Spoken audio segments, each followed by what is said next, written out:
باڵێۆزخانەی عێراق لە واشنگتن پرسە جێران بۆ سەرۆکی کۆچکردو جەلال تاالبانی. ئەو سەرکردەی چەند ساڵی سەرۆکایەتی عێراقێکی دژواری بەڕێوە برد. شاشەی تەلەڤیزیۆنی باڵێۆزخانەکەش بە ئاسانی بە ئامادەبوانی دەوت. تاالبانی لەکوێوە دەستی پێکرد و بە چیش کۆتایی هات؟ بالنسبة لنا نحن في السفارة العراقية في واشنطن. بەڵام من وەکو باڵۆزی عێراق لە ئەمریکا ئەرکی سەرشانم بوو یادی بکەینەوە ئەومان بیرکەوێتەوە ئەو قوربانیانەی کە داوێتی بۆ عێراق ئەو ڕۆڵە گرنگەی لە یاد نەکەین دژی ڕژێمی سەدامی خوێنڕێژ. ڕۆڵی تاالبانی سمبوڵێکی ئازایەتی بوو بۆ عێراقیەکان لە تەواوی جیهاندا. بیرمان ناچێتەوە کە وەکو کەسایەتیشی عێراقی ڕۆڵێکی جیهانی گێڕاوە.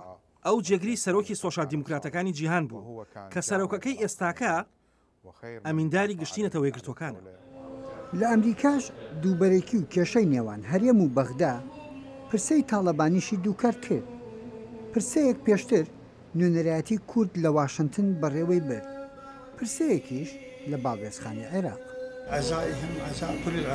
ئەمە پرسەی هەموو عێراقیەکانە. سەرۆک تاالبانی جگە لە خێر و خۆشی بۆ عێراق هیچی ترمان لێ نەدیوە. کەس نییە لە عێراق بۆی بەداغ نەبێت. هاوخەمی گەلی کوردین لەم پرسەیە. ئێمە و نەتەوەی کورد براین. حکوومەتی عێراق وای دەخواست کە تاالبانی وەک سەرکردەیەکی سیاسی عێراق مەراسیمی بۆ بکات، وەک سەرۆکی چەند خولێکی سەرۆک کۆماری عێراق وەسف بکرێت. بەڵام کورد لە هەرێم و خێزانەکەی زوو بڕیاریاندا تاالبانی وەک سەرکردەیەکی کوردستانی بەڕێ بکرێت. والله ماكو بلد يقدر يستغني. وڵاتێک نییە لە دنیادا بتوانێت دەستبەرداری کەسایەتێک بێت بە تایبەتی کە بارودۆخێکی دژواری هەبێت.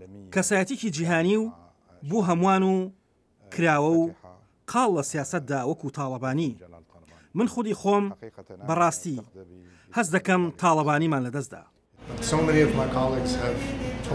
لە وەزارەت دەرەوەی ئەمریکا هاوڕێکانم باسی ئەو دەکەن کە تاالبانی چۆن سەرکردەیەک بوو کە دەیتوانی هەموو لایەنەکان کۆبکاتەوە. ئەوە سیاسەی تاالبانی بوو کە چۆن بیرۆڕاجیاوازەکان یەک بخات.